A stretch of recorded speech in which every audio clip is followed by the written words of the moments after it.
নমস্কার।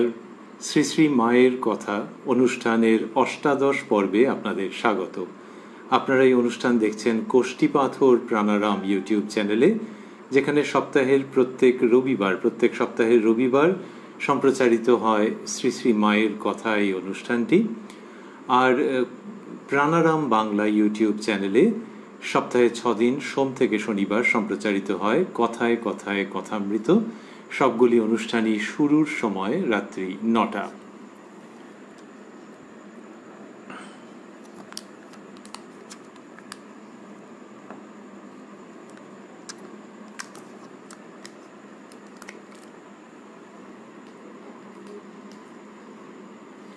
শ্রী শ্রী মায়ের কথা এই অনুষ্ঠানে আজকে আমরা প্রবেশ করব নতুন একটি দিনের বর্ণনা প্রসঙ্গে।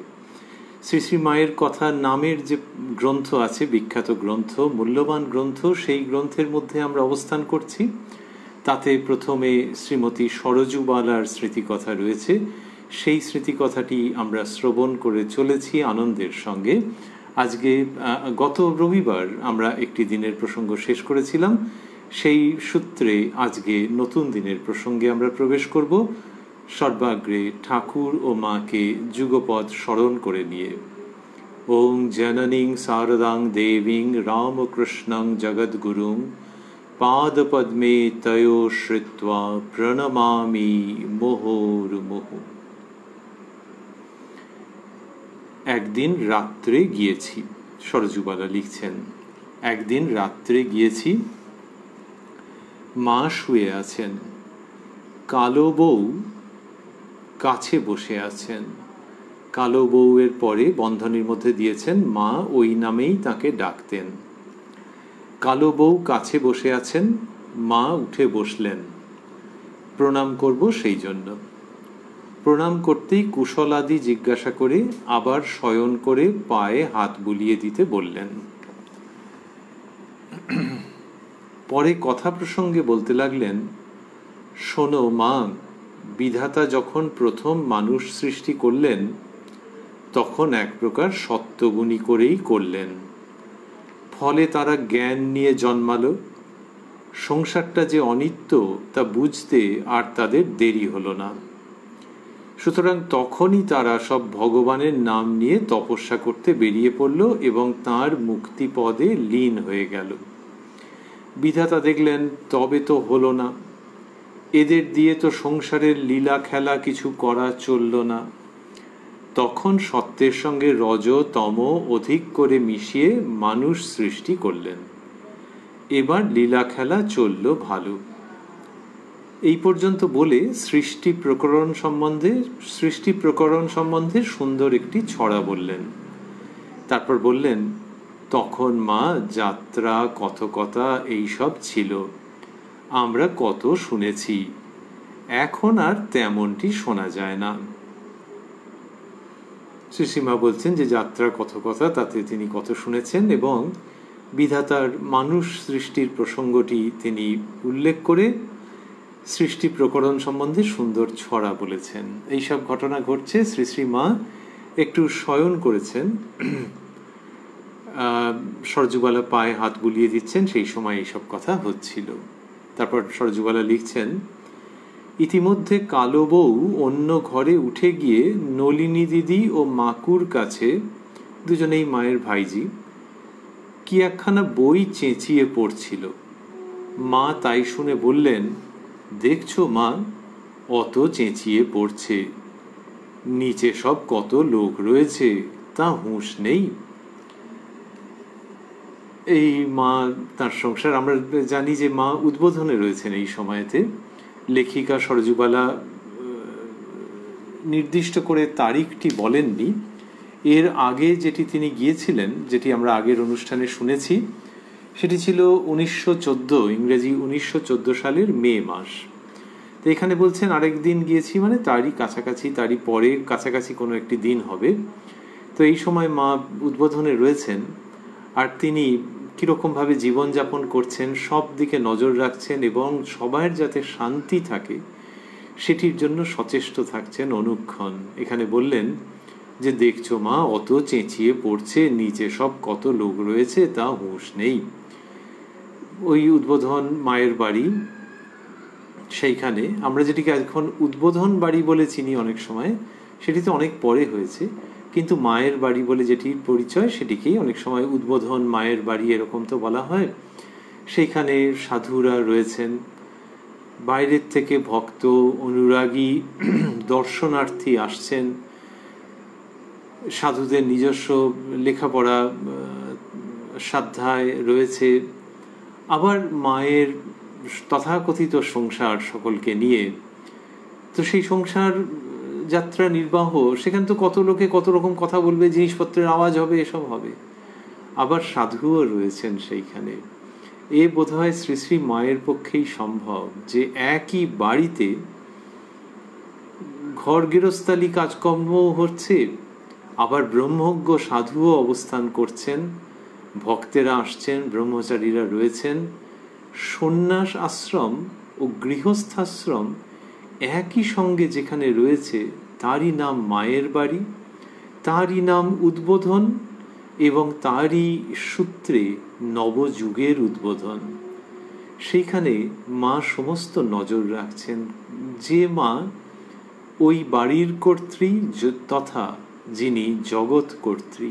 আর এখানে বলছেন, দেখছো মা অত চেঁচিয়ে পড়ছে, নিচে সব কত লোক রয়েছে, তা হুঁশ নেই।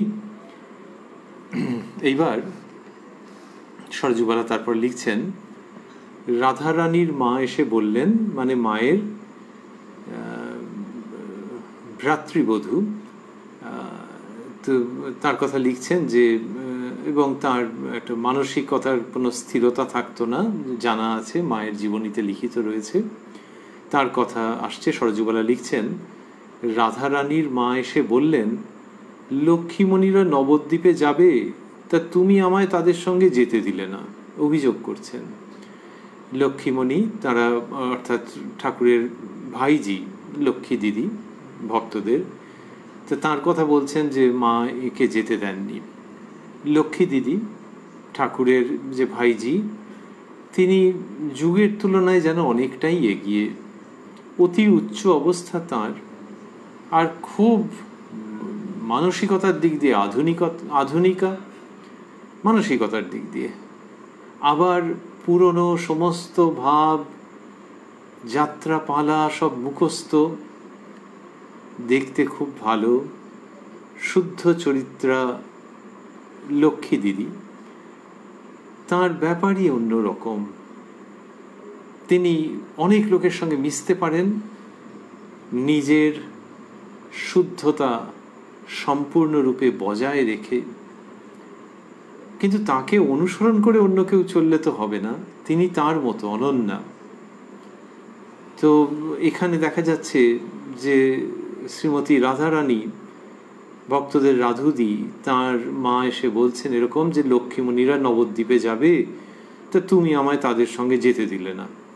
সরজুবালা লিখছেন, ওই কথা বলেই তিনি অভিমান করে চলে গেলেন। মা বললেন, ওকে যেতে দেব কি মা, সে হলো ভক্ত। সে মানে লক্ষ্মী দিদির কথা বলছেন, সে হলো ভক্ত, ভক্তদের সঙ্গে মিশে কত নাচবে গাইবে, হয়তো জাতের বিচার না করে তাদের সঙ্গে খাবে। ও তো সেসব ভালো বুঝবে না, দেশে এসে লক্ষ্মীর নিন্দে করবে। এই কথা বলছেন। ওই মা সব দিক নজর রাখছেন, বুঝছেন, সবাইকে নিয়ে চলছেন। তো লক্ষ্মী দিদির ওই রকম ভাব, একটা অফবিট ভাব, একটা ব্যতিক্রমী ভাব, কিন্তু তিনি নিজেকে রক্ষা করেন, সেইটা নিয়ে আর কোনো দ্বিরুক্তি নেই। কিন্তু শ্রীমতী রাধারানীর মা সুরবালা, তিনি ওইটা বুঝতে পারবেন না। তো শ্রী শ্রী মা বলছেন যে সে হলো ভক্ত, ভক্তদের সঙ্গে মিশে কত নাচবে গাইবে, হয়তো জাতের বিচার না করে তাদের সঙ্গে খাবে। এবারে ব্রাহ্মণ পরিবারের কন্যা তো, কিন্তু ভক্তির দিক থেকে তো অন্যরকম, সেখানে জাত বিচার চলে না। গ্রন্থের মধ্যে পাদটিকায় লেখা আছে, শ্রী শ্রী ঠাকুর বলতেন, ভক্তেরা এক আলাদা জাত, ভক্তের স্বভাব গাঁজাখোরের মতো ইত্যাদি। তো গাঁজাখোর একজন আরেকজনকে দেখলে আনন্দ করে, তেমনি ভক্ত বিশুদ্ধ ভক্তি নিয়ে পরস্পরের মধ্যে তারা আনন্দ করতে থাকে।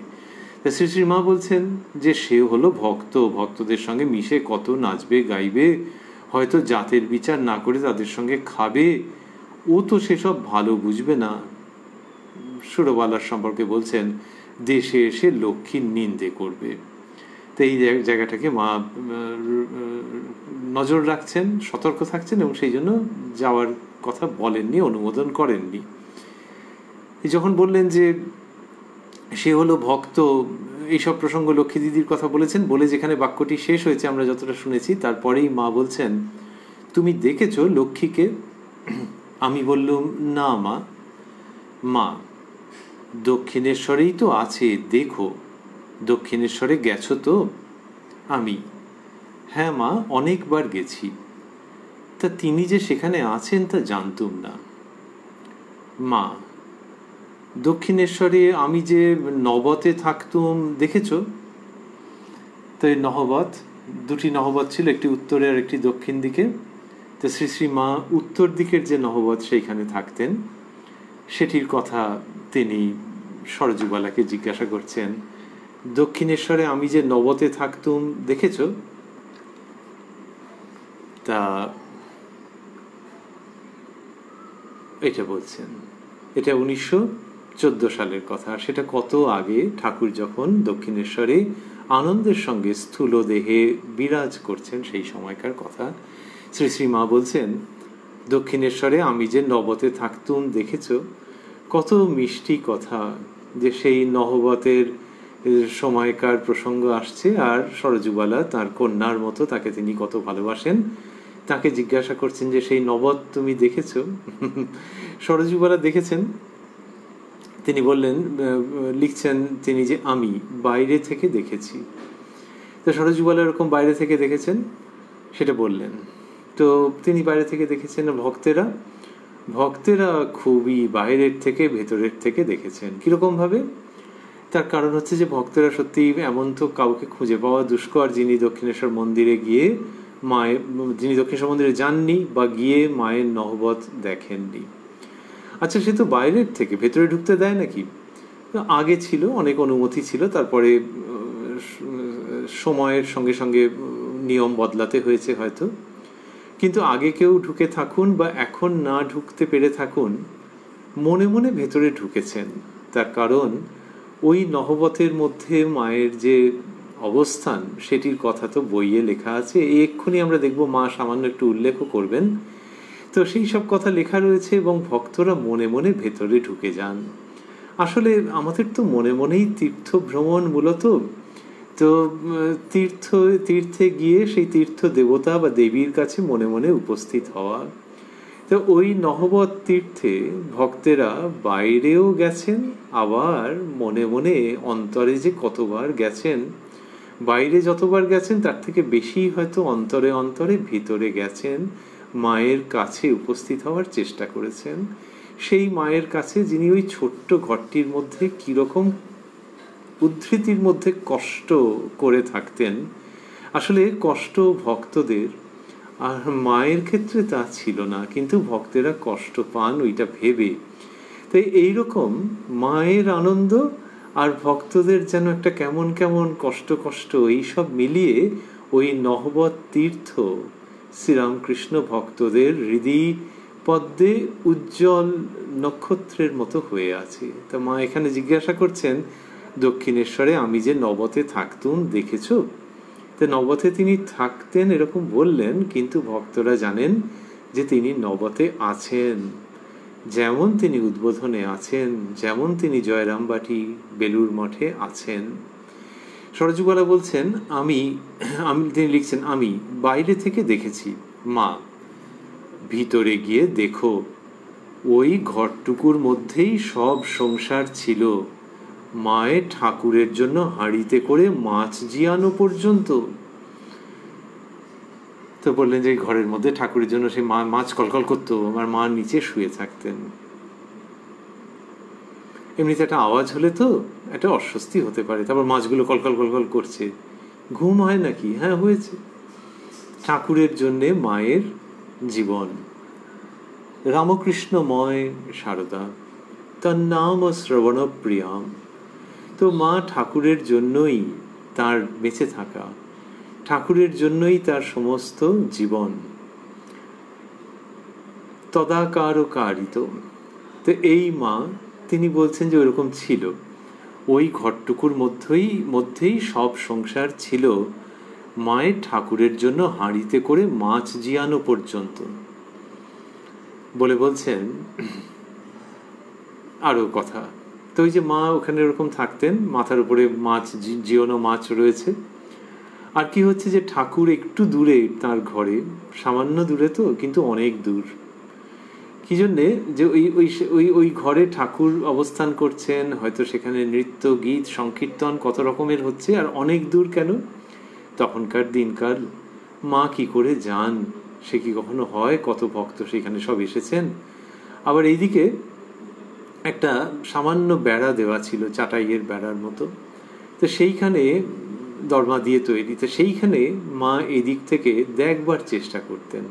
ওই যে লক্ষ্মী দিদির কথা হচ্ছে, দুজনে মিলে একটু ফুটো করেছিলেন, করে ওইখান দিয়ে দাঁড়িয়ে দাঁড়িয়ে দেখতেন, অন্যরা যাতে কেউ দেখতে না পায়, যে ঠাকুরের ঘরে কত কি সব হচ্ছে, কি আনন্দের উৎসব হচ্ছে, সেটা মা দাঁড়িয়ে দাঁড়িয়ে ওইখান থেকে কখনো সখনো দেখতেন। কি অপূর্ব যে তিনি লজ্জাপটাবৃতা, আর ওইখানে এরকম সমস্ত আবরণ রয়েছে, ব্যবধান রয়েছে, তার মধ্যে দিয়ে দেখছেন তিনি, যার সম্বন্ধে শ্রীরামকৃষ্ণ বলছেন ও কি যে সে, ও আমার শক্তি। তাহলে এই যে শক্তির অন্তরালবর্তিনী লুক্কায়িত রূপ, এবং সেইখান থেকে শ্রীরামকৃষ্ণকে দর্শন, এ এক অদ্ভুত আধ্যাত্মিক জীবন কাব্য। তা মা বলছেন যে ভিতরে গিয়ে দেখো, ওই ঘরটুকুর মধ্যেই সব সংসার ছিল, মায়ের ঠাকুরের জন্য হাঁড়িতে করে মাছ জিয়ানো পর্যন্ত। এইরকম বলছেন। তো মায়ের ওইখানকার যে অবস্থান দক্ষিণেশ্বরে, তার যে ঘর সংসার, সেখানে শ্রীরামকৃষ্ণকে নিয়ে কি অপরিসীম আনন্দ, তারই কিছু উল্লেখ মাত্র করছেন তিনি এখানে সরযুগলার কাছে। তারপরে বলছেন কিরকম মজার সব কথা আসছে। প্রথমে যখন কলকাতায় আসি, আগে জলের কলটল তো কিছু দেখিনি। একদিন কল ঘরে গেছি। কল ঘরে বলতে পাদটিকায় দেওয়া আছে, কলিকাতা কাঁসারি পাড়ায় গিরিশ ভট্টাচার্যের বাড়ি, শ্রী শ্রী মায়ের সহোদর প্রসন্ন মুখোপাধ্যায়ের বাসায় তখন মা উঠেছিলেন। কলকাতার বাড়ির কথা হচ্ছে, অন্য বাড়ি, মায়ের নিজের বাড়ি তো নয়। প্রথমে যখন কলকাতায় আসি, আগে জলের কলটল তো কিছু দেখিনি। একদিন কল ঘরে গেছি, দেখি কল শোঁ শোঁ করে সাপের মতো গর্জাচ্ছে। আমি তো মা ভয়ে এক ছুটে মেয়েদের কাছে গিয়ে বলছি, ওগো কলের মধ্যে একটা সাপ এসেছে, দেখবে এসো, শোঁ শোঁ করছে। তারা হেসে বললে, ওগো ও সাপ নয়, ভয় পেও না, জল আসবার আগে অমনি শব্দ হয়। আমি তো হেসে কুটিপাটি। এইরকম মা বলছেন যে ওই জল আসবার আগে, এখনো হয়, যদি সাপ্লাইয়ের একটু অসুবিধা থাকে তখন নানান রকমের সব আওয়াজ হতে আরম্ভ করে। আর মা বলছেন যে কল ঘরে গিয়ে ওরকম সব হয়েছে, দেখি কল শোঁ শোঁ করে সাপের মতো গর্জাচ্ছে। তো গ্রামের মেয়ে দেখে দেখে এরকম বলেছেন, আমি তো মা ভয়ে এক ছুটে মেয়েদের কাছে গিয়ে বলছি, ওগো কলের মধ্যে একটা সাপ এসেছে, দেখবে এসো, শোঁ শোঁ করছে। তারা হেসে বললে, ওগো ও সাপ নয়, ভয় পেও না, জল আসবার আগে অমনি শব্দ হয়। আমি তো হেসে কুটিপাটি। এই বলে মা খুব হাসতে লাগলেন। সে কি সরল মধুর হাসি! আমিও আর হাসি চেপে রাখতে পারলুম না। ভাবলুম, এমনি সরলই আমাদের মা বটেন। তাই সরলতা মায়ের, সেটা দুরকম ভাবে প্রকাশিত। একটি হচ্ছে যে ওই রকম সাপ দেখে, সাপ ভেবে ওইরকম মা করেছেন, তা সেইটিতে একটা সরলতা, যে সব ওর থেকে ছোট হয়তো সব যারা রয়েছে, বউটো যারা মেয়েটে রয়েছে, তারা সব বুঝিয়ে বলছে, মা এরকম সরল, এটি গেছেন। তখন কি আর পাঁচজনের কাছে বলে নাকি, বরং অন্য কেউ বললে সেটা চাপা দেয়। কিন্তু মায়ের এমনই স্বভাব, নিজের ভাব, ওইটা তার সঙ্গে অভিন্ন, যে তিনি সেটা বলছেন, শুধু বলছেন তাই নয়, বলছেন, লেখিকা লিখছেন, সরজুবালা লিখছেন, এই বলে মা খুব হাসতে লাগলেন, সে কি সরল মধুর হাসি। তাহলে মা হাসছেন ওটা বলে, যে উনি ওরকম বোকা হয়ে গিয়েছিলেন সেইটি বলে মা খুব হাসছেন, তাতে সরজুবালা অবাক হয়ে যাচ্ছেন। এবং কি হয়েছে তিনি বলছেন, আমিও আর হাসি চেপে রাখতে পারলুম না, ভাবলুম এমনি সরলই আমাদের মা বটেন। তো মা এইরকম সরল সেটা ভেবে সরজুবালা তিনি আর হাসি চেপে রাখতে পারছেন না। তো মায়ের এইরকম সব ব্যাপার হচ্ছে যে কলের মধ্যে শোষণ করছে দেখে তিনি ভাবছেন যে সাপ ঢুকেছে। শ্রীমৎ শঙ্করাচার্য বেদান্তের ভাষ্য ব্যাখ্যায় লিখেছেন, যা বাংলা করলে দাঁড়ায় রজ্জুতে সর্পভ্রম। সেই নিয়ে কত পাণ্ডিত্যপূর্ণ আলোচনা, যে একটা পোড়া দড়ি পড়ে আছে, সেদিকে ঝাড়ভাট করে সাপ মনে হয়েছে, বুক ছাঁত করে উঠেছে। সেইবার জগৎ, মায়া, ভ্রম ইত্যাদি নিয়ে কত আলোচনা। কিন্তু এই বোধহয় পৃথিবীর ইতিহাসে প্রথম যে কলকাতার কলের জলের আওয়াজে সর্পভ্রম, সেটি শ্রী শ্রী মায়ের জীবনে ঘটছে, এবং মা সেইটা মজা করে বলছেন। আর সরজুবালা বলছেন, সে কি সরল মধুর হাসি। সরল মধুর হাসি, এমনি একটা হাসি হতে পারে, আর এটা সরল, মানে বাচ্চাদের মতো, বাচ্চা মেয়েদের মতো।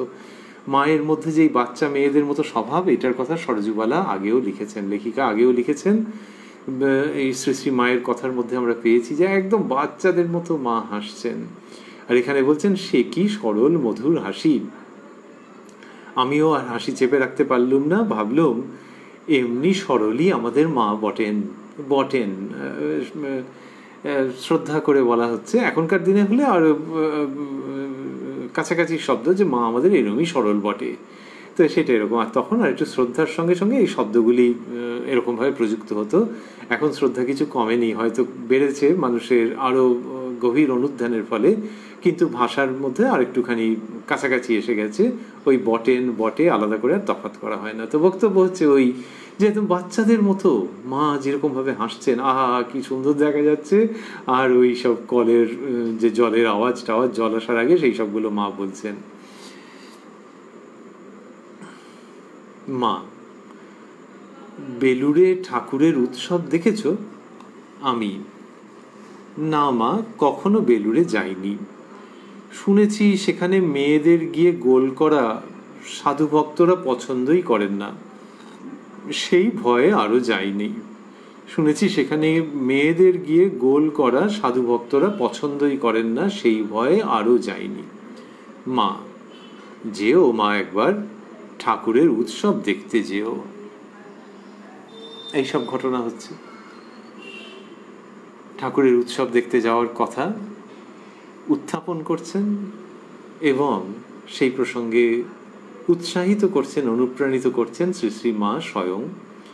আর যেরকমভাবে বলছেন, বেলুড়ে ঠাকুরের উৎসব দেখেছ, তো এর মধ্যে অন্যরকম একটা ভঙ্গি আছে, যে বার্থডে সেলিব্রেশন যেরকম হয় সেরকম আর কি, যে ঠাকুরের উৎসব, ঠাকুর রয়েছেন। তা বেলুড় মঠে সব দিনই ভালো, আর উৎসবের দিন কখনো মা তুমি গেছো, এই যে বলা, এর মধ্যে একটা ভাব রয়েছে যে তিনি সেখানে জীবন্ত, তিনি সেখানে অবস্থান করছেন। তা তার ওই জন্মের উৎসবে যেও না একবার ঠাকুরের উৎসব দেখতে যেও, মা বলছেন।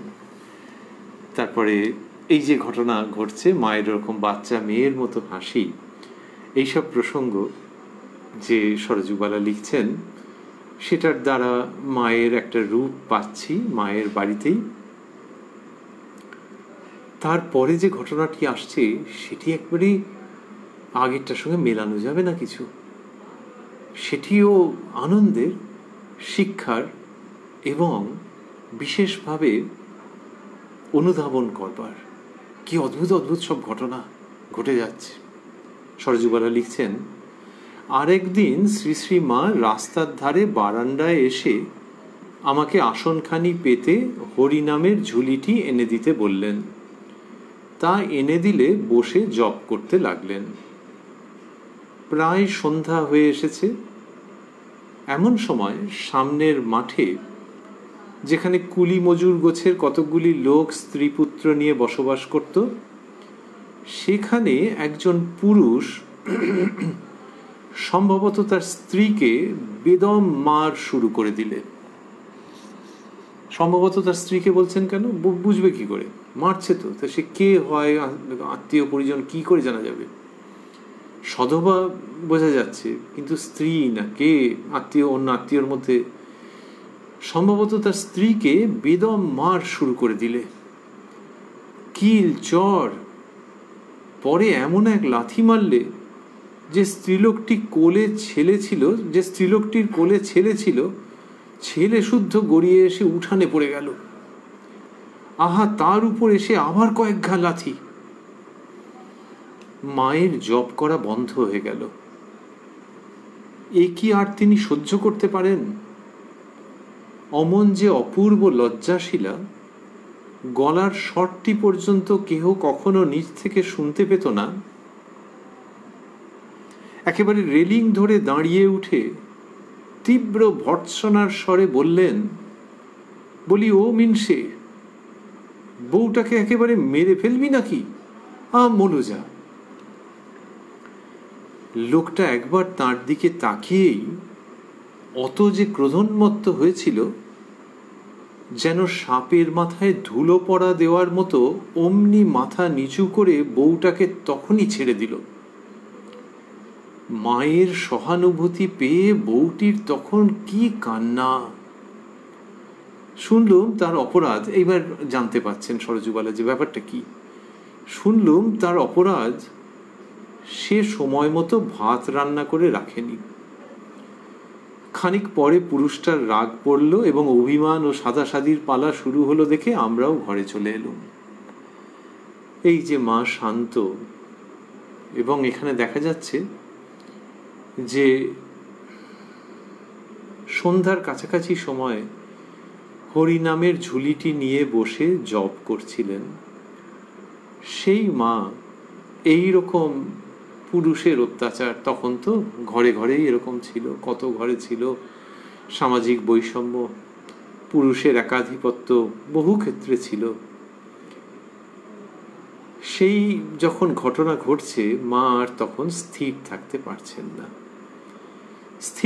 পারছেন না যে তিনি রামকৃষ্ণ পরমহংসদেবের সহধর্মিনী, তিনি গুরু, সুতরাং এইসব লৌকিক ব্যাপারে তিনি গলা তুলে কিচ্ছু বলবেন না, ওরকম নয়। বা কাউকে দিয়ে বলালেন, যদি একটু অসুবিধে হলো যে কি চিৎকার আরম্ভ করেছে, এই সরজুবালা যে আছে একে বললে ইনি হয়তো বলে দিতেন, বা নিচে পুরুষ ভক্তদের, কিন্তু না, মা নিজেই একেবারে অস্থির হয়ে, তার কারণ তিনি তো মা, তিনি শ্রীরামকৃষ্ণের সহধর্মিনী, সবই ঠিক, কিন্তু এই কিন্তুটা আমরা বলতে পারছি তিনি এসব শিখিয়েছেন বলে। তাঁর অমীয় উক্তি, আমি গুরুপত্নী নয়, পাতানো মা নয়, কথার কথা মা নয়, সত্য জননী। তাহলে গুরুপত্নী নয় মানে গুরুপত্নী, কিন্তু সেই দিক দিয়ে আমাকে মা বলতে হবে না। অনেক সময় গুরুপত্নীকে মা বলবার প্রচলন আছে, তো ভারী চমৎকার, কিন্তু না গো, ওইটুকুনি একটা নিয়ম রক্ষা করে। পাতানো মা অনেক সময় হয়, পৈতের সময় ভিক্ষে মা, না গো, ওই রকম ভাবেও নয়। আবার এমনিতেও যিনি ব্যবসা করছেন, একজন ভদ্র রমণী তার কাছে গিয়ে কিছু চাইছেন, তিনি বলেন, মা ওইটা কালকে আসবে। কথার কথা মা নয়, পাতানো মা নয়, গুরুপত্নী নয়, কথার কথা মা নয়, সত্য জননী। মা নিজের কথায় বলছেন। গিরিশচন্দ্র ঘোষ জিজ্ঞেস করেছিলেন, তুমি কেমন মা? প্রশ্ন খুব নির্দিষ্ট, যে সবাই যে মা বলে, তুমি কেমন মা? বলছেন, গুরুপত্নী নয়।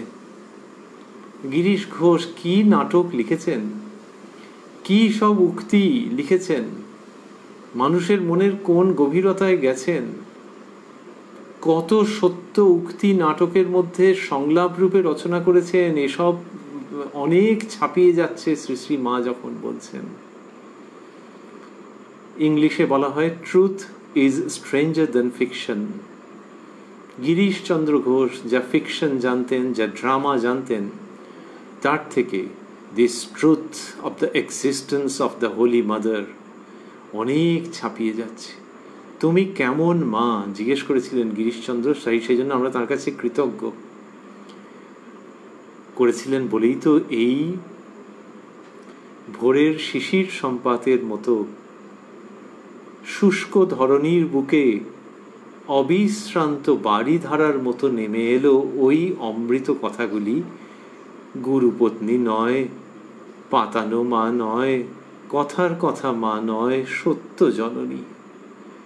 সেই তিনি কি করে আর হরিনামের মালা নিয়ে ঝুলি নিয়ে জপ করতে থাকেন যখন এইরকম অবস্থা, এবং বকবার জন্য যে ভাষা দরকার সেই ভাষা প্রয়োগ করছেন, তখন তো আর তাত্ত্বিক কিছু বলে হবে না। তো ওই একটি শব্দ পর্যন্ত ব্যবহার করলেন ওই পুরুষ মানুষটাকে থামানোর জন্যে, এবং তারপর বললেন যে বউটাকে একবারে মেরে ফেলবি নাকি, বলো যা।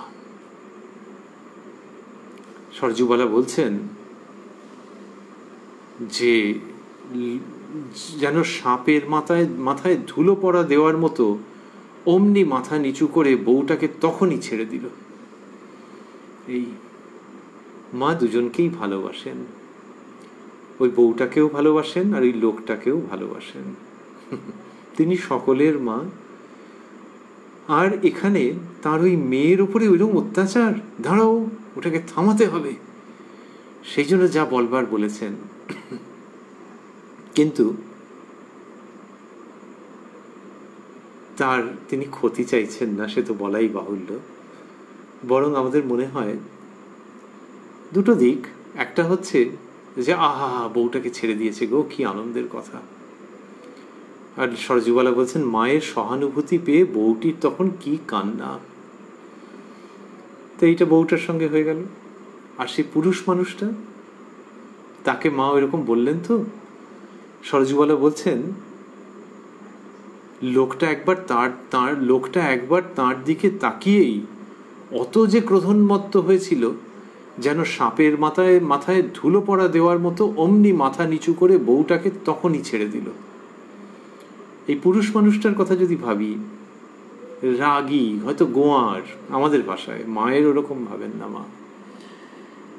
তো সেই তাকে শ্রীমা যখন ওইটা নিক্ষেপ করেছেন, দুটো শব্দ দিয়েছেন বেশ স্ট্রং, তখন ওই রকম তার হয়ে গেছে, সাপের মাথায় ধুলো পড়া দেওয়ার মতো একেবারে কুঁকড়ে গেছে, ফনা টনা সমস্ত গুটিয়ে নিয়েছে, মাথা হেঁট করে ফেলেছে। এই অবস্থা। মনে হয় যে সেই যে ওই রকম নেচারের যে লোকটা যখন উপরের দিকে তাকিয়ে মাকে কি বলবো দর্শন করেছে, আচ্ছা চলো দেখেছে, তাতেই তার জীবনে যে কি আশীর্বাদ সে পেয়েছে আমরা জানি না, কিন্তু ভাবতে, কল্পনা করতে, এবং সেই কল্পনা বাস্তবে রূপায়িত হয়েছিল অনুমান করতে আনন্দ হয় যে সেই মানুষটার সৌভাগ্য আছে বলতে হবে। দুর্ভাগ্য তার যে তার ওরকম সংস্কার ছিল যেখান থেকে এইসব করেছে, আর সৌভাগ্য ছিল যে মাকে দেখতে পেয়েছে। মায়ের সন্তানের এক এক সময় আক্ষেপ করতেন, অভিমান করতেন যে উফ আমাদের সামনেও সেরকম ঘোমটা দেওয়া। কেউ বলেছেন যে আমরা কি শ্বশুর ঘর নাকি।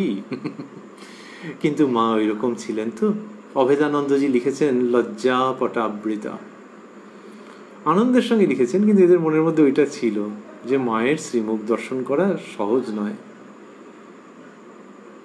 ত্রিশূল বিদ্ধ করছেন যখন মা দুর্গা মহিষাসুরকে, তখন Mahishasur was staring at the eyes of goddess Durga. মায়ের মুখের দিকে তাকিয়েছিলেন তো, আর মা ত্রিশূল বিদ্ধ করছেন। এই আসুরিক স্বভাবযুক্ত বেটা ছেলেটি মায়ের মুখের দিকে তাকালেন, আর এই জ্যান্ত দুর্গা ত্রিশূল দিয়ে বিদ্ধ করেননি, ব্লিড করেনি এই লোকটি, কিন্তু তিনি কথা দিয়ে ওই বউটার থেকে হাত সরিয়ে নিয়েছেন। এই আমাদের জ্যান্ত দুর্গা। তিনি ত্রিশূল হাতে নেন না, তিনি বলেন, ছেলে যদি ধুলো কাদা মাখে, আমাকেই তো ঝেড়ে ঝুড়ে কোলে তুলে নিতে হবে।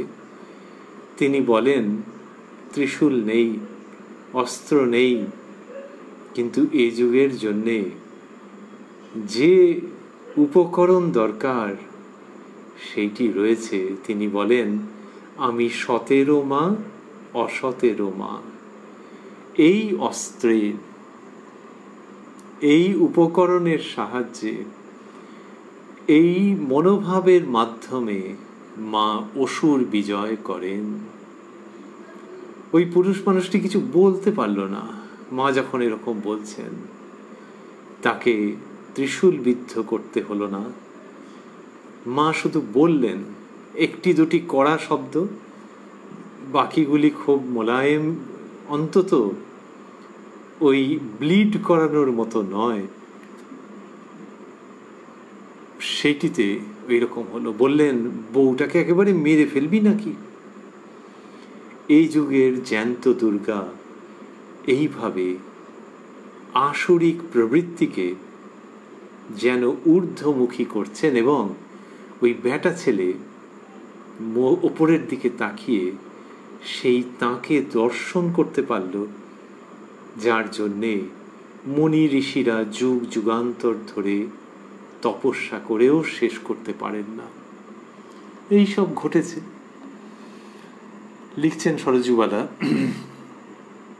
কিছুক্ষণ পরে একজন ভিক্ষুকের স্বর রাস্তায় শোনা গেল। রাধা গোবিন্দ, ও মা নন্দরানী, অন্ধজনে দয়া করো মা, ইত্যাদি। মা শুনতে পেয়ে বললেন, প্রায় রাতে এই রাস্তা দিয়ে ওই ভিখারিটি যায়। অন্ধজনে দয়া করো মা আগে এই ওর বুলি ছিল। তা গোলাপ ওকে সেদিন বলেছিল ভালো, ওরে সঙ্গে সঙ্গে একবার রাধা কৃষ্ণের নামটিও কর। গৃহস্থেরও কানে যাক, তোরও নাম করা হোক। তা নয়, অন্ধ অন্ধ করেই গেলি। সেই হতে ও এখানে এলেই এখন রাধা গোবিন্দ বলে দাঁড়ায়। গোলাপ ওকে একখানি কাপড় দিয়েছে, পয়সাও পায়। এইসব কথা মা বলছেন। কি সুন্দর সুন্দর সমস্ত ঘটনা আমরা শ্রী শ্রী মায়ের কথার মধ্যে পাচ্ছি। আর মাঝে মাঝে মায়ের এই সঙ্গিনীরা এক একবার করে চলে আসছেন দৃশ্যপটে। এখানে গোলাপ মার প্রসঙ্গ এলো এবং তিনি ওই ভিক্ষুককে বলেছেন যে রাধা কৃষ্ণের নামটিও করতে। আর মা বললেন, গোলাপ ওকে একখানি কাপড় দিয়েছে, পয়সাও পায়। গোলাপ মা বেশ একটু কড়া ধাতের ছিলেন, দুমদাম বলে দিতেন সমস্ত, কিন্তু সেই রকম তাঁর দান ছিল। কিন্তু মানে ওইটা চট করে অনুমান করা যায় না, জানলে ভালো লাগে। তো ওই রকম খুব দান ছিল তার। এখানে ওই অন্ধ ভিক্ষুককে শ্রী শ্রী মা বলছেন যে গোলাপ মা একটি কাপড় দিয়েছেন এবং সে তার কাছ থেকে পয়সাও পায়।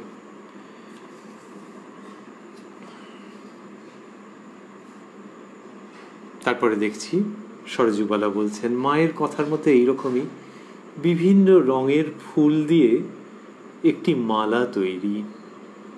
এক একটা ঘটনা আসছে। দিন কবেকার তারিখ অতটা সরজুবালা লিখে রাখেননি, দরকারও করে না।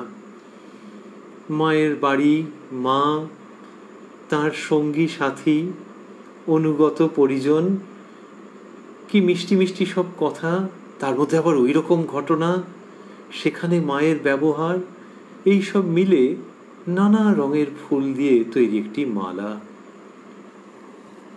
একদিন সন্ধ্যাবেলা গেছি, শুনি মা বলছেন, নূতন ভক্তদের ঠাকুর সেবা করতে দিতে হয়, কারণ তাদের নবানুরাগ, সেবা হয় ভালো। আর ওরা সব সেবা করতে করতে এলিয়ে পড়েছে। সেবা কি করলেই হয় মা? সেবাপরাধ না হয় সেদিকে লক্ষ্য রাখা চাই। এরকম বলছেন যে নূতন ভক্তদের ঠাকুর সেবা করতে দিতে হয়, কারণ তাদের নবানুরাগ, সেবা হয় ভালো।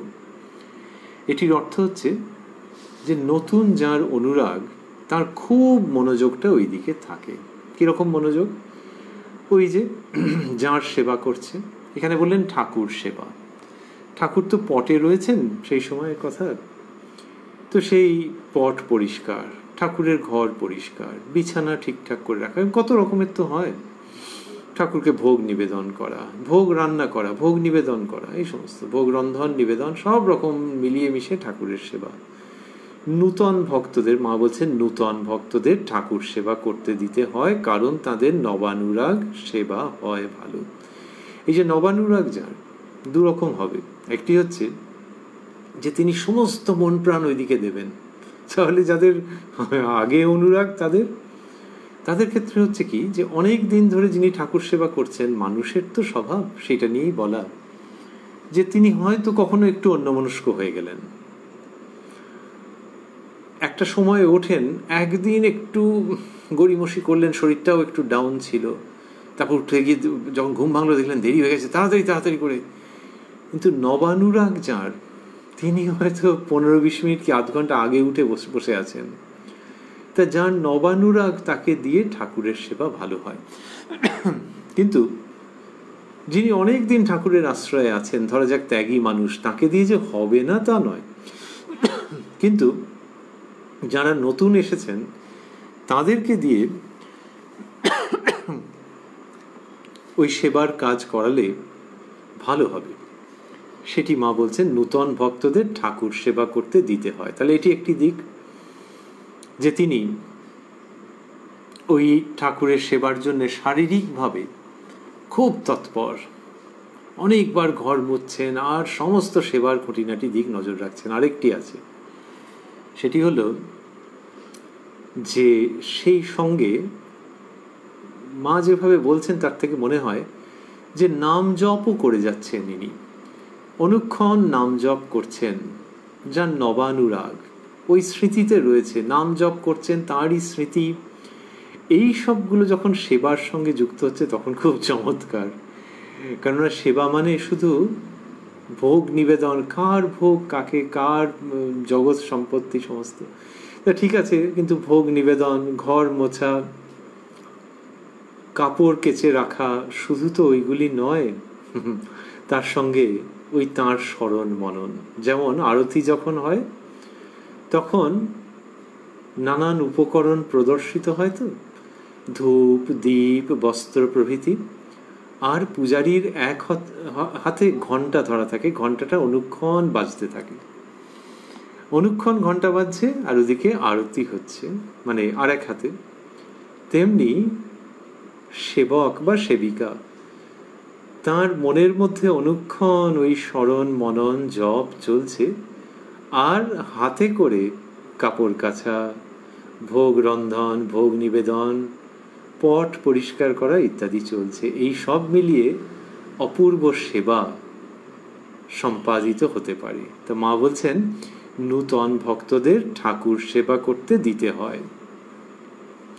তারপর বললেন আর ওরা সব সেবা করতে করতে এলিয়ে পড়েছে, মানে যারা আগেকার তারা অনেকে মানে যেন ক্লান্ত হয়ে পড়েছেন ব্যাপারটার মধ্যে, কাজের মধ্যে একটু বৈচিত্র্য অনেক সময় লাগে। তো যিনি হয়তো ত্যাগী, তাকে একটা সময় বাদে আচ্ছা তুমি এতদিন এটা করেছো, এবারে এইটা, একটু কাজের মধ্যে বৈচিত্র্য আনা। ঠাকুর শ্রীরামকৃষ্ণ যখন ধর্ম প্রসঙ্গ করছেন তার ত্যাগী সন্তানদের সঙ্গে, তখন কি তিনি সারাক্ষণই ত্যাগী সন্তানদের সঙ্গে ওইটা করতেন? মাঝে মাঝে আবার মজা করছেন, একটু নকল করে কিছু দেখাচ্ছেন, এরা হেসে কুটোপাটি, কি দরকার ওই একটু বৈচিত্র্য আনা। তো মা বলছেন যে ওই জন্য নতুনদের দিতে হয়। বললেন সেবা কি করলেই হয় মা, সেবা অপরাধ না হয় সেদিকে লক্ষ্য রাখা চাই। তাহলে সেবা অপরাধ, ওই যে কিছু একটা কাজের ত্রুটি হয়ে গেল সেবায়, এটা একটা বড় ত্রুটি বলেই সাধারণত গণ্য হয়। তা মা বলছেন সেবা অপরাধ না হয় সেদিকে লক্ষ্য রাখা চাই। তাহলে যারা অনেকদিন সেবা করেছেন, কোনো কারণে একটু শারীরিক বা মানসিকভাবে একটু যেন গুটিয়ে গেছেন, যদি তার হাত দিয়ে হতে গিয়ে সেবাপরাধ হয়, তো সেই জন্য মা বলছেন যে সেবাপরাধ না হয় সেদিকে লক্ষ্য রাখা চাই। সেই জন্য নতুনদের দেওয়া। এই সেবাপরাধের কথা আমরা স্মরণ করছিলাম, উল্লেখ করছিলাম যে শাস্ত্রের মধ্যে আছে, আমাদের বিধানের মধ্যে আছে কিন্তু এক্ষেত্রে তো বলছেন মা স্বয়ং, তাই সেবাপরাধ না হয় সেদিকে লক্ষ্য রাখা চাই। বলবার পরেই বলছেন, তবে কি জানো, মানুষ অজ্ঞ জেনে তিনি ক্ষমা করেন। এই কথা বলছেন মা, যে মানুষ অজ্ঞ জেনে তিনি ক্ষমা করেন। তিনি মানে বলছেন তো মা, মহামায়া স্বয়ং। বলছেন মা জননী শারদামণি স্বয়ং, যিনি ওই যে বলেছেন যে আমি সতেরো মা অসতেরো মা, সেই তিনি যখন বলছেন যে তবে কি জানো, মানুষ অজ্ঞ জেনে তিনি ক্ষমা করেন, তখন বোঝা যায় যে যিনি বলেছিলেন আমি সতেরো মা অসতেরো মা, আর যিনি এখানে বলছেন যে তিনি ক্ষমা করেন, এই তিনজন একই। সতেরো মা অসতেরো মা যিনি বলেছিলেন তিনি এই উক্তি করছেন, এ তো বটেই। আর এই উক্তির মধ্যে যে বলছেন তিনি ক্ষমা করেন, সেই জগন্মাতার কথা বলছেন তো, সেই তিনি ইনি বোঝা যায় ভাবগত ঐক্য থেকে। যে ওরকম বলে দিলেন, যেখানে সেবা অপরাধের কথা আমাদের ঘুরে ফিরে বলা আছে, সেখানে ইনি বলছেন জগন্মাতৃকা স্বয়ং, যে তবে কি জানো, মানুষ অজ্ঞ জেনে তিনি ক্ষমা করেন। এই না হলে আমাদের মা, সেই মা যার সম্পর্কে ঠাকুর শ্রীরামকৃষ্ণ বলেছেন যে মা মন্দিরে আছেন, যিনি এই শরীরের জন্ম দিয়েছেন ইদানিং নবতে বাস করছেন, আর যিনি এখন পদসেবা করছেন, তিনজনকে এক বলে দেখতে পাই, সাক্ষাৎ আনন্দময়ীর রূপ বলে দেখতে পাই। আনন্দময়ী, তিনি নিরানন্দ করবেন না, তাই তিনিই বলছেন যে তবে কি জানো, মানুষ অজ্ঞ জেনে তিনি ক্ষমা করেন। কি সুন্দর করে এইসব হচ্ছে। তারপরে বলছেন, সরজুবালা লিখছেন, জনৈক সেবিকা কাছে ছিলেন, তাকে লক্ষ্য করে বললেন কি না বুঝতে পারলুম না। তাকে লক্ষ্য করে জনৈক সেবিকা কাছে ছিলেন, তাকে লক্ষ্য করে বললেন কিনা বুঝতে পারলুম না। কেননা বললেন, চন্দনে যেন খিঁচ না থাকে, ফুল বিল্লপত্র যেন পোকা কাটা না হয়, পুজো বা পুজোর কাজের সময় যেন নিজের কোনো অঙ্গে, চুলে বা কাপড়ে হাত না লাগে, একান্ত যত্নের সঙ্গে ওইসব করা চাই, আর ভোগরাগ সব ঠিক সময়ে দিতে হয়। এটি বলছেন মা। তো সরজুবালার মনে হচ্ছে যে বোধহয় ওকে উদ্দেশ্য করেই বলেছেন, কিন্তু এর মধ্যে কোনো তীব্র রাগের বা বিরক্তির প্রসঙ্গই নেই। খুব ভালোবেসে বুঝিয়ে বুঝিয়ে বলছেন, সতর্ক করছেন এবং বুঝিয়ে বুঝিয়ে বলছেন।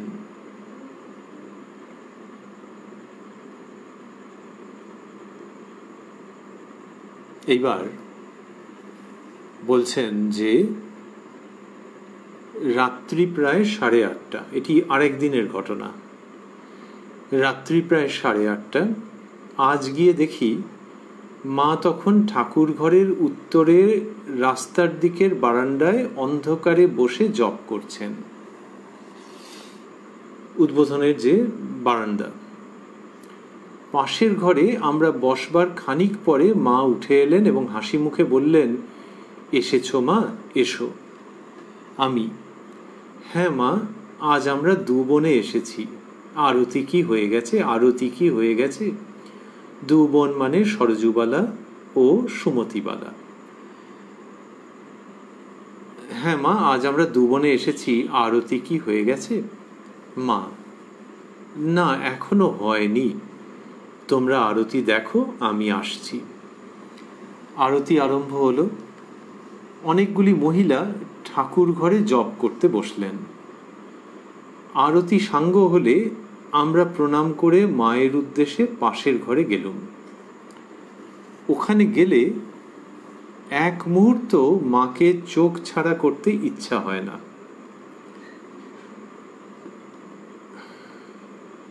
তাহলে বলছেন যে আরতি হয়েছে, ঠাকুর ঘরে বসে জপ করছেন অনেকগুলি মহিলা, আরতি সাঙ্গ হলে আমরা প্রণাম করে মায়ের উদ্দেশ্যে পাশের ঘরে গেলাম, যেহেতু মা পাশের ঘরে ছিলেন। ওখানে গেলে এক মুহূর্ত মাকে চোখ ছাড়া করতে ইচ্ছা হয় না। খানিক পরে মা কাছে এসে বসলেন। একটি বৃদ্ধা অপর একজনের কাছে ভক্তি রসাত্মক একটি গান শিখছিলেন। মা তাই শুনে বললেন, হ্যাঁ, ও যা শিখাবে দুছত্র বলে আবার দুছত্র বাদ দিয়ে বলবে। আহা, গান গাইতেন তিনি যেন মধু ভরা, গানের উপর যেন ভাসতেন। তিনি বন্ধনীর মধ্যে দেওয়া আছে ঠাকুর। মা বলছেন, আহা, গান গাইতেন তিনি যেন মধু ভরা, গানের উপর যেন ভাসতেন। কি সুন্দর করে ঠাকুরের কথা বলছেন। বলছেন সে গানে কান ভরে আছে, এখন যে গান শুনি সে শুনতে হয় তাই শুনি। তো ঠাকুরের কথায় বললেন যে আহা, গান গাইতেন তিনি যেন মধু ভরা, গানের উপর যেন ভাসতেন। কি সুন্দর প্রকাশভঙ্গি শ্রী শ্রী মায়ের, তার শ্রীমুখের বাক্য কত মধুর। তো বলছেন যে ঠাকুর যেন গানের উপর ভাসতেন। তার মানে ওই যে তিনি একটা কোনো জায়গায় রয়েছেন, একটা মেঝের উপরে বসে আছেন কি দাঁড়িয়ে আছেন, ওগুলো মনে হচ্ছে, কিন্তু আসলে গান। তার মানে গানের মধ্যে যে ভাব, তার উপরে ঠাকুর ভাসছেন। ভারী চমৎকার এই প্রকাশ। যে ভাসে কখন? যখন ওজন থাকে না তখন। হ্যাঁ, লৌকিক অর্থে, সাংসারিক অর্থে সেই ওজন নেই, তিনি ভাসছেন। আধ্যাত্মিকতার মূর্ত বিগ্রহ, সূক্ষ্ম থেকে সূক্ষ্মতম ভাবের যেন জমাট বাঁধা রূপ শ্রীরামকৃষ্ণ ভাসছেন সঙ্গীতের উপর। শ্রী শ্রী মা বলছেন যে আহা, গান গাইতেন তিনি যেন মধু ভরা, গানের উপর যেন ভাসতেন। তাহলে তিনি গান গাইছেন সেই সঙ্গীতের সুরে সুরে, ছন্দে ছন্দে, ব্যঞ্জনার মাধুর্যে শ্রীরামকৃষ্ণ ভাসছেন। এটি মা লিখছেন, মা বলছেন, আর সরযুবালা লিপিবদ্ধ করছেন। বলে মা বলছেন সে গানে কান ভরে আছে। তার আগে বললেন আহা, গান গাইতেন তিনি যেন মধু ভরা, গানের উপর যেন ভাসতেন। সে গানে কান ভরে আছে, এখন যে গান শুনি সে শুনতে হয় তাই শুনি। আর নরেনের কি পঞ্চমেই সুর ছিল। আমেরিকা যাবার আগে আমাকে গান শুনিয়ে গেল ঘুষুরির বাড়িতে। বলেছিল, মা, যদি মানুষ হয়ে ফিরতে পারি তবেই আবার আসব, নতুবা এই। আমি বললুম সে কি? তখন বললেন, না না, আপনার আশীর্বাদে শীঘ্রই আসব। তো মা বলছেন যে আর নরেনের কি পঞ্চমেই সুর ছিল। ওই যে বলা হয় না যে কোকিলের মতো কণ্ঠ।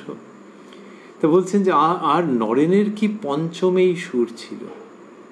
নরেন্দ্রনাথের খুব পুরুষালী সুর, কিন্তু ওই পঞ্চম সুর, তার তো একটা আলাদা মাধুর্য আছে, তার একটা আলাদা ঐতিহ্য আছে, তার একটা আলাদা সাংগীতিক পরম্পরা আছে। তো নরেন্দ্রনাথের ওই রকম ভেরি মেলোডিয়াস মেল ভয়েস, আর সেটির সম্পর্কে শ্রী শ্রী মা বলছেন আর নরেনের কি পঞ্চমেই সুর ছিল। আমেরিকা যাওয়ার আগে আমাকে গান শুনিয়ে গেল ঘুষুরির বাড়িতে। এটি সম্ভবত 1890 সালের কথা। মা তখন ঘুষুরির বাড়িতে অল্প সময়ের জন্য ছিলেন, হাওড়ায়। তো স্বামীজি গান শুনিয়ে গেছেন, গান শুনিয়েছেন। স্বামীজি গিয়ে মাকে গান শোনাচ্ছেন। কি সব চমৎকার প্রসঙ্গ। আর মা তার নরেনের কথা বলছেন, বলেছিল, মা, যদি মানুষ হয়ে ফিরতে পারি তবেই আবার আসবো, নতুবা এই। তো নরেন্দ্রনাথ বলছেন যে মানুষ হয়ে ফিরতে পারি। নরেন্দ্রনাথ তো সেই সপ্তর্ষি মণ্ডলের ঋষি, কিন্তু মায়ের কাছে যখন, তখন তার যেন বলার ভঙ্গিটি হচ্ছে যে দেবতা তো পরের কথা, আগে মানুষ হই মায়ের কৃপায়। কার কৃপায়? মায়ের কৃপায়, যার সম্পর্কে তিনি চিঠিতে লিখেছিলেন যে মহাশক্তি জাগাতে মা আবার এসেছেন। মা ঠাকুরুন কি বস্তু তোমরা এখনো কেহই বোঝনি, ক্রমে পারবে। তো তার কাছে গিয়ে সেই তাঁর নরেন বলেছেন, শ্রীযুক্ত নরেন্দ্রনাথ, উত্তরকালের স্বামী বিবেকানন্দ বলছেন, উত্তরকালের মানে তখনও সন্ন্যাসী তো তিনি, তা বলছেন, তিনি নাম প্রথমের দিকে পরিবর্তন করেছেন, তা বলছেন, মা, যদি মানুষ হয়ে ফিরতে পারি তবেই আবার আসবো, নতুবা এই। আমি বললুম সে কি? মা এরকম বলেছেন। আমি বললুম সে কি? তখন বললে, না না, আপনার আশীর্বাদে শীঘ্রই আসবো। এই যে শীঘ্রই আসবো মানে এর মধ্যে দুটো থাকছে, একটা হচ্ছে যে ওই মানুষ হয়েই আসবো, আর একটা হচ্ছে মায়ের মনের মধ্যে একটা শঙ্কা তৈরি হচ্ছে, তো সেইটা উনি করতে দেবেন না। সেটা ও ঠাকুরের সঙ্গে অনেক রকম করেছেন, অভিমান, ঝগড়া, লড়াই, তর্ক বিতর্ক, কিন্তু মা যখন বলছেন সে কি, তখন বললেন, না না, আপনার আশীর্বাদে শীঘ্রই আসবো। শীঘ্রই আসবো বললে নিজের কথা বলা হয়। আমি কে বলবার? মা যখন সামনে, মা যখন অন্তরে, মা যখন মস্তকে, মা যখন হৃদয়ে, তা বলছেন যে না না, আপনার আশীর্বাদে শীঘ্রই আসবো। তা আমি বললুম সে কি? তখন বললেন, না না, আপনার আশীর্বাদে শীঘ্রই আসবো। তারপর মা বলছেন, আর গিরিশবাবু এই সেদিনও গান শুনিয়ে গেলেন, সুন্দর গাইতেন। গিরিশচন্দ্র ঘোষের গানের কথাও মার মনে পড়ছে। সরজুবালা লিখছেন, রাধু এই সময় মাকে তার কাছে গিয়ে শুতে বলায় মা বললেন, তুমি যাও না, শোগে। আহা, ওরা কত দূর থেকে এসেছে, আমি এদের কাছে একটু বসি। রাধু তবুও ছাড়ে না দেখে আমি বললুম, আচ্ছা মা, চলুন, ও ঘরেই চলুন, শোবেন, মানে ঠাকুর ঘরে। বন্ধনীর মধ্যে দেওয়া আছে ও ঘরেই, তারপর ঠাকুর ঘরে। আচ্ছা মা, চলুন, ও ঘরেই চলুন, শোবেন, মানে ঠাকুর ঘরে। মা বললেন, তবে তোমরাও এসো। আমরাও গেলুম। মা শুয়ে শুয়ে কথা বলতে লাগলেন এবং আমি বাতাস করতে লাগলুম। তো ওই যে রাধুদি এসে বলেছেন যে মাকে শুতে বলেছেন তার কাছে গিয়ে, তখন মা রাজি হচ্ছিলেন না, রাধুদি জোর করছেন যখন, তখন সরজুবালা দেবী বলেছেন যে আচ্ছা মা, চলুন, ও ঘরেই চলুন, শোবেন।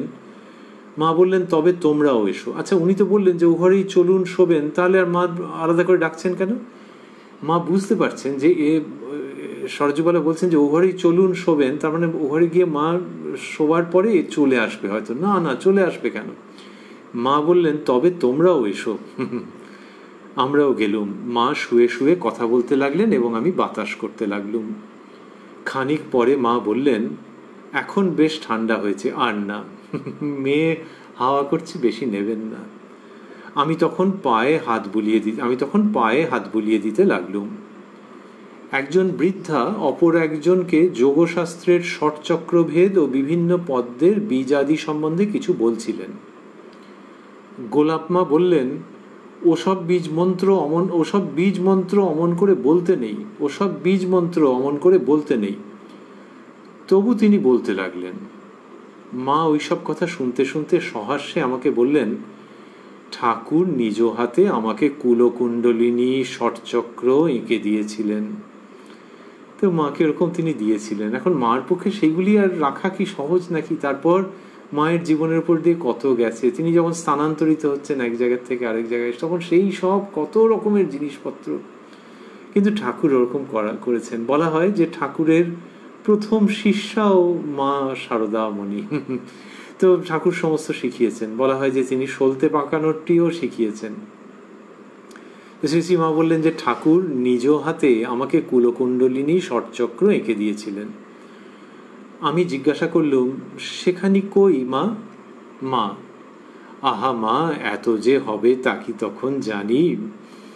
সেখানি কোথায় যে হারিয়ে গেল, আর পেলুম না। কিরকম সুন্দর, একেবারে বালিকার মতো করে বলছেন মা। বললেন, আহা মা, এত যে হবে তা কি তখন জানি? সেখানি কোথায় যে হারিয়ে গেল, আর পেলুম না। এইসব অন্তরঙ্গ কথা হচ্ছে। সরজুবালা লিখছেন, রাত প্রায় 11টা হয়েছিল।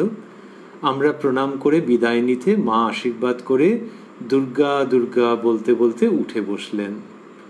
যাবার পূর্বে একান্তে আমাদের বললেন, দেখো মা, স্বামী স্ত্রী একমত হলে তবে ধর্মলাভ হয়। কোনো কারণে বুঝেছেন যে এদেরকে এটি বলা দরকার। দুই বোন তাদেরকে একান্তে এটি বলেছেন। সরজুবালা আর বিশদ দেননি, যেহেতু তার ব্যক্তিগত প্রসঙ্গ, গোপনীয়তা কিছু নেই, কিন্তু সেটাতে আর অন্যদের কি কাজে লাগবে। কিন্তু মায়ের এই উপদেশ, সেটি তিনি লিপিবদ্ধ করেছেন। লিখছেন, যাবার পূর্বে একান্তে আমাদের বললেন, দেখো মা, স্বামী স্ত্রী একমত হলে তবে ধর্মলাভ হয়। তো এই যে কি সুন্দর করে তিনি রক্ষা করছেন। আমাদের বলা হয় ধর্ম তাই যা ধরে রাখে, আর এখানে ধর্মমূর্তি আমাদের মা শারদামণি, তিনি ধরে রাখছেন। একে ধরে রাখছেন তার স্বামীকেও, বোনকে তার স্বামীকেও, এদের ঘর পরিবার পরিজন সংসার সব কিছুকে মা ধরে রাখছেন, আগলে রাখছেন। বললেন, দেখো মা, স্বামী স্ত্রী একমত হলে তবে ধর্মলাভ হয়। তাহলে এখানে কি শুধু স্ত্রীরই দায়িত্ব নাকি? তা কেন? এইসব আধুনিক কালে অনেক সময় লোকে ভাবে। এখানে বলতে চাইছেন মা যে স্ত্রীর দিক থেকে দায়িত্ব আছে। অনেক সময় হয় মানুষের যে সে হয়তো কিছু ভুল করেছে, কিন্তু অপর তরফ এর উপরে দোষারোপ করছে। তা বলছে যে অন্যরকম টাইপের, কি করে কি ধর্মকর্ম কিছুই জানে না, বোঝে না। কিন্তু এই তরফে হয়তো ধৈর্যের অভাব আছে, আবার ওই তরফও আবার এই তরফ সম্পর্কে ভাবছে যে ও খুব আমাকে একবারে ধর্ম শেখাচ্ছে। তো সেখানে শ্রী শ্রী মা বলছেন যে স্বামী স্ত্রী একমত হলে তবে ধর্মলাভ হয়। ধর্মলাভ, শ্রীরামকৃষ্ণ বলছেন, মানুষ জীবনের উদ্দেশ্যই ঈশ্বর লাভ, ঈশ্বর দর্শন। সুতরাং সেই পুরুষ মানুষটির তার জীবন সঙ্গিনী দুজনেরই ক্ষেত্রে, মানে সেখানে আর নারী পুরুষ বলে আলাদা করে কিচ্ছুটি নয়, দুজনের ক্ষেত্রেই হচ্ছে ঈশ্বর লাভ, ধর্মলাভ, ঈশ্বর দর্শন জীবনের উদ্দেশ্য।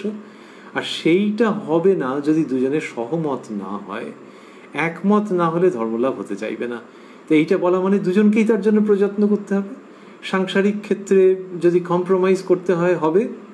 কম্প্রোমাইজ করবে লোকে, হ্যাঁ করবে। কিসের জন্যে? ওই শ্রেষ্ঠ উদ্দেশ্যে উপনীত হওয়ার জন্যে। সেইটা বুঝে শুনে নিজেরা ঠিক করে নেবে যে কীরকমভাবে করবে। তার মানে দুজনেরই দায়িত্ব আছে। আর শ্রী শ্রী মা যার সঙ্গে যোগাযোগে রয়েছেন তাকে বলছেন, দেখো মা, স্বামী স্ত্রী একমত হলে তবে ধর্মলাভ হয়। একমত মানে এরকম নয় যে দুজনের একেবারে ধর্মীয় চিন্তা ভাবনা একরকম হবে, সেটা কখনো হয় নাকি? এই দুই বোনেরই কি এক নাকি? কিছু ভিন্নতা থাকবেই, সেটাই জগতের নিয়ম। কিন্তু বিরোধ থাকবে না। ধর্মাচরণের ক্ষেত্রে সংঘর্ষ প্রতিকূলতা উপস্থিত হবে না। এইরকম হলে তবে ধর্মলাভ হয়। তাহলে সেটা না হলে এরও হবে না, ওরও হবে না। এই শান্তির বাণী শ্রী শ্রী মা প্রদান করছেন। আর এটাতে মেয়েদের উপরে চাপিয়ে দেওয়া হচ্ছে নাকি, এইটা ভাববার কোনো কারণ নেই। এই জন্য যে সরজুবালা একজন মেয়ে হয়ে তিনিই তো এটি লিখছেন। তাই আমাদের ওই সব নাগরিক বিশ্লেষণাত্মক ভাবনা চিন্তার কোনো দরকার নেই, কোনো আশঙ্কা নেই যে ওই কথার মানে মেয়েদের সম্বন্ধে, ছেলেদের সম্বন্ধে, ওটা উভয়ের সম্বন্ধেই মায়ের ওই অমৃত বাণী। দেখো মা, স্বামী স্ত্রী একমত হলে তবে ধর্মলাভ হয়। কি সুন্দর করে বলছেন। উদ্বোধন কার্যালয় থেকে শ্রী শ্রী মায়ের কথা যেটি প্রকাশিত হয়েছে, তার যে সংস্করণ আমাদের কাছে আছে তার 33 পৃষ্ঠায় আমরা অবস্থান করছি। এই দিনের প্রসঙ্গ এইখানে শেষ হলো। এরপর অন্য দিনের প্রসঙ্গ শ্রী শ্রী মায়ের কৃপায় আমরা আবারও শুনব পরবর্তী রবিবার এই কোষ্ঠী পাথর প্রাণারাম ইউটিউব চ্যানেলে, যেখানে প্রত্যেক সপ্তাহের রবিবার সম্প্রচারিত হয় শ্রী শ্রী মায়ের কথা। আর প্রাণারাম বাংলা ইউটিউব চ্যানেলে সপ্তাহে 6 দিন সোম থেকে শনিবার সম্প্রচারিত হয় কথায় কথায় কথামৃত। সবগুলি অনুষ্ঠানই শুরুর সময় রাত্রি 9টা। মায়ের কথা শেষ হয়ে শেষ হয় না, শেষ করতে যেন ইচ্ছে হয় না। আমরা দেখছিলাম কি সুন্দর টুকরো টুকরো সব ছবি। তার মধ্যে দেখলাম যে তিনি ওই রকম বলছেন যে ঈশ্বর সব ক্ষমা করেন। মা এইরকম উক্তি করলেন যে মানুষ অজ্ঞ জেনে তিনি ক্ষমা করেন। এই স্বরও শুনলাম, আবার সেই বদমেজাজি পুরুষ মানুষটিকে যেভাবে বলেছেন সেটিও শুনলাম। বলা হয় অনুগ্রহ নিগ্রহ সমর্থা দেবী মূর্তি। তা নিগ্রহ মানে ওই রকম যেটুকুনি দরকার তাকে সংশোধন করবার জন্য তিনি সেটি করছেন। আর এই সমস্ত কিছুর মধ্য দিয়ে তিনি অসাধ্য সাধন করছেন, কিন্তু কারণ যে সব মানুষের তাকে দর্শন পাওয়ার হয়তো কথা ছিল না, তাকে দর্শন দিচ্ছেন। মানুষের মনের এমন পরিবর্তন ঘটাচ্ছেন যা এমনিতে অভাবনীয় ছিল, অকল্পনীয় ছিল, এইটি মা করছেন। কিন্তু কি নিঃশব্দে, ধীর স্থির শান্তভাবে। রামকৃষ্ণ ভাবান্দোলনে যেসব গ্রন্থ প্রচুর বিকৃত হয়, তাদের অন্যতম এই শ্রী শ্রী মায়ের কথা। মা যখন বলেছেন তখন কেউ মাইক নিয়ে সেটিকে অ্যাম্প্লিফাই করেনি, কেউ রেকর্ডার নিয়ে রেকর্ড করেনি, সামনে বসে খসখস করে লিখে রাখেনি হয়তো কেউই। কিন্তু আজকে সেই সমস্ত কথা কত দূরে দূরান্তরে ছড়িয়ে যাচ্ছে। এই মা, তিনি ওরকম পারেন, তিনি ওরকম করেন, এবং সেইটি করবার জন্যই তাঁর অবতরণ। তিনি দেবী, তিনি মানবী, এবং খুব বড় কথা, তিনি জননী। আবার শাস্ত্রে আছে সেই দেবীর সম্পর্কে যে তিনি অঘটন ঘটন পটীয়সী, তিনি করতে পারেন না এমন কোনো কাজ নেই। আর এই শ্রী শ্রী মা সেটি করছেন। কিন্তু শ্রী শ্রী চণ্ডীতে দেবীর যে লাউড এক্সপ্রেশন, এখানে সেই রকম নয়। ভগিনী নিবেদিতা শ্রী শ্রী মার সম্পর্কে বলছেন, her life was a long stillness of prayer. এই যে একটা দীর্ঘ নীরব প্রার্থনা মায়ের জীবনে, এটা সত্যি সত্যি নীরব। মা ওই পুরুষ মানুষটিকেই বলুন আর এই ভক্ত মহিলাদের সঙ্গেই কথা বলুন, সব মেলালে, কিন্তু তার জীবনটি খুব নীরব। ওইখানে যে বলেছেন একটুখানির জন্য তিনি একটু গলার স্বর তুলেছেন, কিন্তু সামান্য সময়ের জন্য, এবং তাতেই কাজ হয়েছে। সেই জন্যে সবটা মেলালে মা খুব নীরব জীবন যাপন করছেন। তারই মধ্যে অঘটন ঘটছে। অঘটন বললে লোকে একটু আশঙ্কিত হয়ে যায়, আর এইগুলি হচ্ছে অন্যরকম। যেটি ঘটার কথা ভাবা যায়নি সেটি ঘটছে। কুসংস্কার দূরীভূত হচ্ছে, নতুন শুদ্ধ সংস্কারে পরিণত হচ্ছে। দোষান অশেষান সগুণী করোষি, কে করছেন? অঘটন ঘটন পটীয়সী দেবী শারদা। সেই সমস্ত চিত্র এইখানে মায়ের কথার মধ্যে কিরকম ছোট ছোট ছোট ছোট সুন্দর সুন্দর করে ধরা আছে। আমরা ভাবছিলাম এক একটি ঘটনা এক একটি পুষ্পের মতো, বিভিন্ন বর্ণের পুষ্প শ্রী শ্রী মায়ের কথায় থরে থরে সজ্জিত আছে। আমরা মনে মনে সেই পুষ্পগুলি শ্রী শ্রী মায়ের কথা শ্রবণ, আলোচনা, মনন করতে করতে সেই পুষ্পগুলিকে এক সূত্রে গ্রথিত করছি আমাদের মনোজগতে। এবং এই ছোট ছোট ছোট ছোট সুন্দর সুন্দর যে ঘটনা পুষ্প, সেগুলির দ্বারা গ্রথিত যে মালিকা, সেগুলির দ্বারা গাঁথা যে মালা, সেটি আমরা শ্রীরামকৃষ্ণ ও শ্রী শ্রী মায়ের শ্রীচরণে নিবেদন করে আমাদের এই পাঠ তথা আমাদের জীবন সফল, সার্থক, সুন্দর করতে চাইছি। ওং জননীং শারদাং দেবীং রামকৃষ্ণং জগদ্গুরুং পাদপদ্মে তয়োঃ শ্রিত্বা প্রণমামি মুহুর্মুহুঃ।